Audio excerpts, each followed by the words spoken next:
जब ब्रह्मा जी के उदर से उत्पन्न हुआ,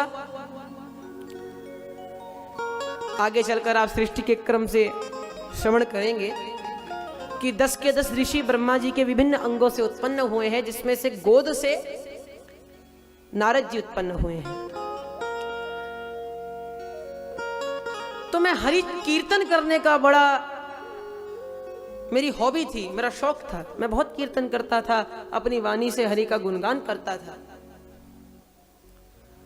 किंतु बड़ा मैं अशुद्ध गाता था, मैं स्वर में नहीं था। भैया जो सुर में ना हो वो असुर, जो सुर में नहीं है वे असुर, जो सुर में गाए वे सुर और जो सुर में न गाए वे असुर।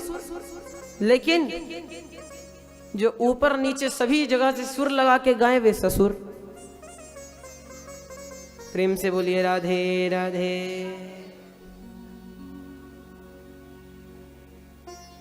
तब माता सरस्वती की कृपा मुझ पर हुई एवं उन्होंने एक दिव्य वीणा मुझे प्रदान करी, जिस कारण आज मैं स्वर में भी हरि के गुणगानों का गुणगान करता हूं। बड़े सुंदर श्लोकों में व्यास जी महाराज ने लिखा, सुखदेव जी महाराज भी बताते हैं, आगे चलकर आप श्रवण करेंगे, नारद जी को वीणा मिली है। ऐसे ही यहां सूत जी महाराज भी बता रहे हैं शौनक जी को कि नारद जी को किस प्रकार वीणा मिली। कहते हैं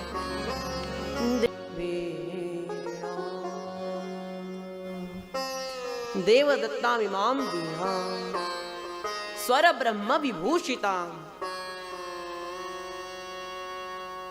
स्वर ब्रह्म से युक्त, स्वर ब्रह्म से विभूषित जो ये वीणा है, ये वीणा माता सरस्वती ने मुझे प्रदान करी।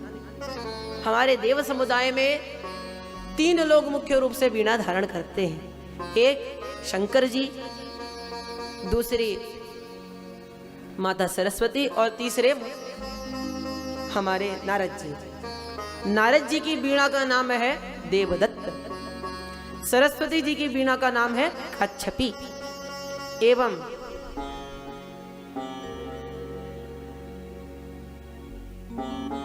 भगवान शंकर की वीणा का नाम है रुद्र वीणा।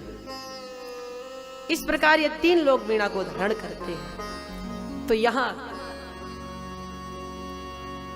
नारद जी समझाते हैं कि हे व्यास जी, प्रभु के गुणगान का, उनके कीर्तन का, उनके नाम ग्रहण करने का, भगवत चरण की सेवा करने का, प्रभु के भक्तों का आश्रय लेने का ही ये परिणाम है कि आज मैं इस स्थिति में आ गया हूं। अतः आप एक बार हृदय से हरि एवं हरि के भक्तों का गुणगान करें, तभी आपको वास्तविक शांति मिल सकती है, आपके चित्त को शांति मिल सकती है। तब व्यास जी की समझ में आया और क्या किए, वहां से उठ खड़े हुए। ब्रह्म नद्यां सरस्वत्यां आश्रमे पश्चिमे तटे शम्या प्रास इति प्रोक्तम ऋषीणां सत्रवर्धन।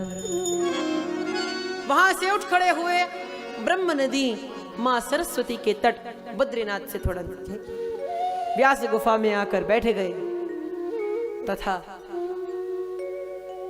श्रीमद् भागवत महापुराण की रचना की, जिसमें उन्होंने हरि एवं हरि के भक्तों का गुणगान 12 स्कंद, 335 अध्याय, 18,000 श्लोक और 5,76,000 शब्दों में किया है। ऐसा अनेक आचार्यों का मत है। व्यास जी महाराज का विवरण श्रवण करने के बाद शौनक जी पूछते हैं, सगोदोहन मात्रम ही गृहेषु गृहमेधिना यन्नैर्वेनीयते याम प्रियया तत्कृतं हि।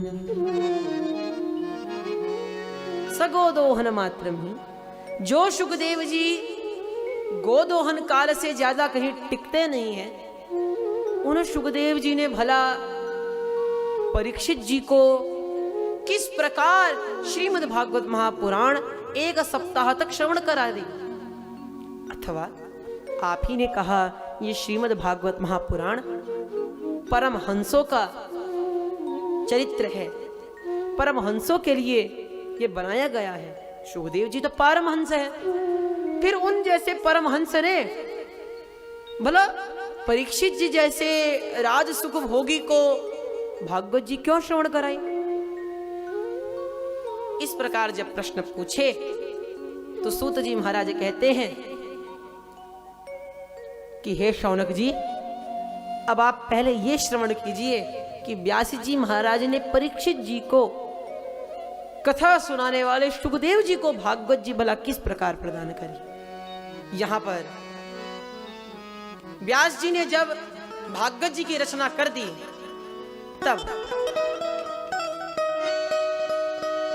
उनके हृदय में विचार आया कि मैंने पुस्तक की ग्रंथ की रचना तो कर दी, अब ये ग्रंथ किस अधिकारी को दूं, किस उत्तम शिष्य को प्रदान करूं?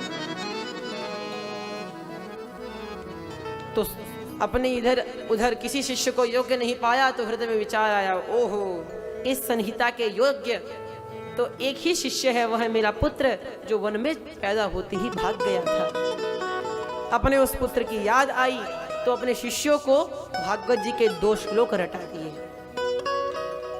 कहा भैया वन में समिधा बीनते बीनते इन श्लोकों का गान करना, मेरा पुत्र यदि होगा तो वह इन बातों को श्रवण करके इन श्लोकों को सुनते ही दौड़ा चला आएगा।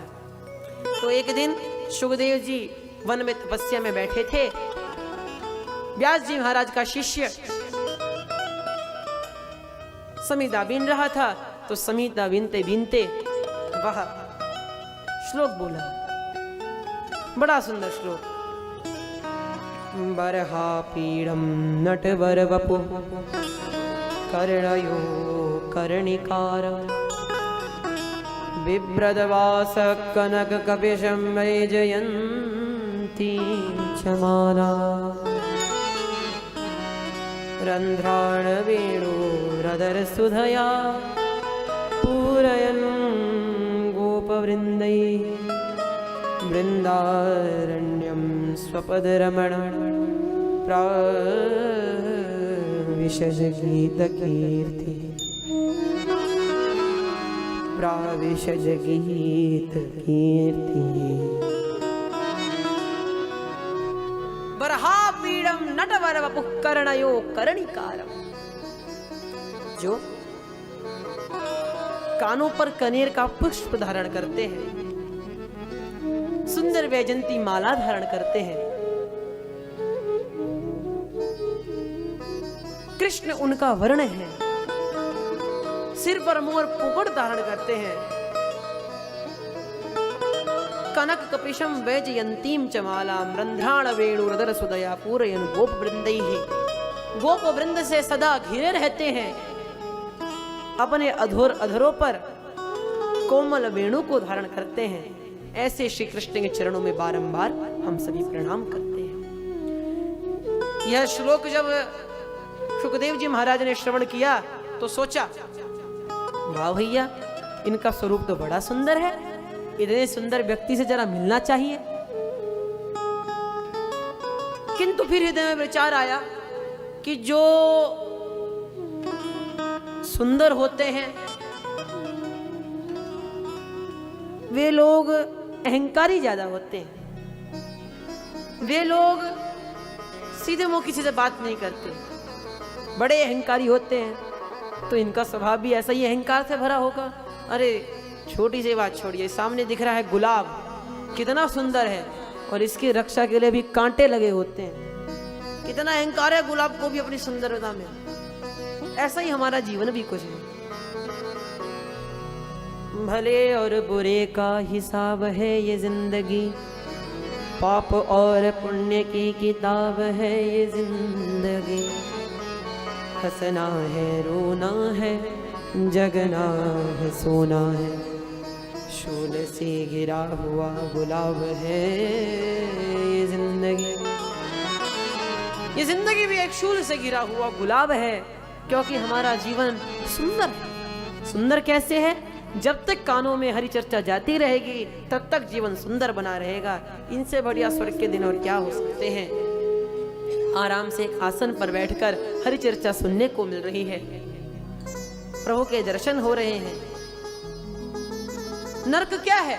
तो नरक तो वही है जब हम विषय की विलासिता में इतने घुस जाते हैं, इतने प्रबल रूप से प्रवृत्त हो जाते हैं कि अपने लिए ही समय नहीं निकाल पाते। ये है नरक।